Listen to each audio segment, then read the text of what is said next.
Hi everyone. On 11 जनवरी 1964 को US surgeon general ने एक रिपोर्ट डिक्लेयर करी। उस रिपोर्ट पे बोला गया स्मोकिंग कॉजेज कैंसर। इस रिपोर्ट के डिक्लेयर होते ही $8 बिलियन की इंडस्ट्री जो इस टोबैको फील्ड पे काम कर रही थी, दूसरी ओर 7,50,000 से ज़्यादा किसानों और वर्करों की जो जीवन याचिका थी वो दांव पर लग चुकी थी।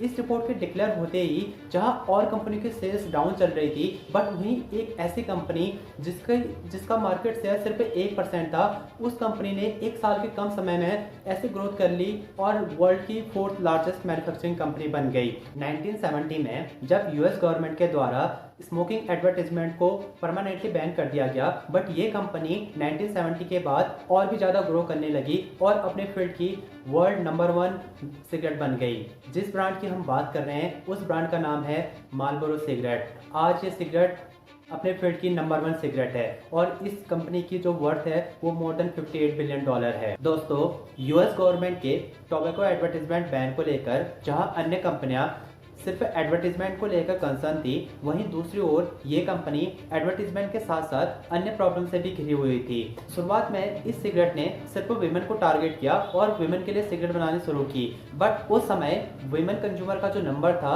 अच्छा नहीं था, तो अब ये कंपनी अपने टारगेट कस्टमर को चेंज करना चाहती थी। ये मैन और विमेन दोनों के लिए सिगरेट बनाना चाहती थी। बट इस कंपनी के साथ एक बड़ी प्रॉब्लम ये थी कि उस समय इस सिगरेट पे फिल्टर पाया जाता था और जो मैन थे उस समय वो विदाउट फिल्टर वाली सिगरेट पिया करते थे, क्योंकि उस समय जो अन्य कंपनियां थी वो विदाउट फिल्टर वाली सिगरेट बनाया करती थी। तो उस समय अगर कोई मैन इस ब्रांड की सिगरेट को पीता था तो अन्य लोगों के द्वारा उस आदमी को क्रिटिसाइज किया जाता था और उसकी मैनर्स पे क्वेश्चन रेज किया जाता था। कहीं ना कहीं लोगों की ये धारणा थी कि ये जो सिगरेट है ये सिर्फ विमेन के लिए बनी हुई है। बट 1964 के बाद ये कंपनी एक ऐसी मार्केटिंग स्ट्रेटेजी के साथ मार्केट पे उतरी जिसे आज तक बड़ी से बड़ी कंपनी जैसे नाइकी, जॉर्डन, एडिडास, एमआरएफ या जारा जैसी बड़ी कंपनियों ने फॉलो किया और ये सभी कंपनियां अपने फील्ड पे नंबर 1 बनी।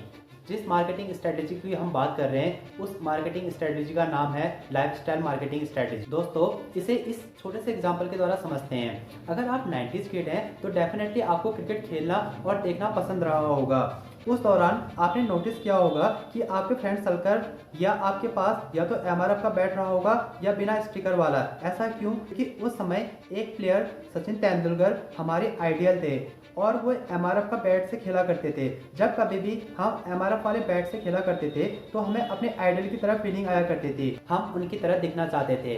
बट उसके कुछ समय बाद हमें पता चलता है कि एमआरएफ एक रबर टायर कंपनी है जिसका नाम है मद्रास रबर फैक्ट्री। इस कंपनी ने सिर्फ अपनी कंपनी के नाम को प्रमोट करने के लिए सचिन तेंदुलकर को स्पॉन्सर किया था और इसी को हम बोलते हैं लाइफस्टाइल मार्केटिंग स्ट्रेटेजी।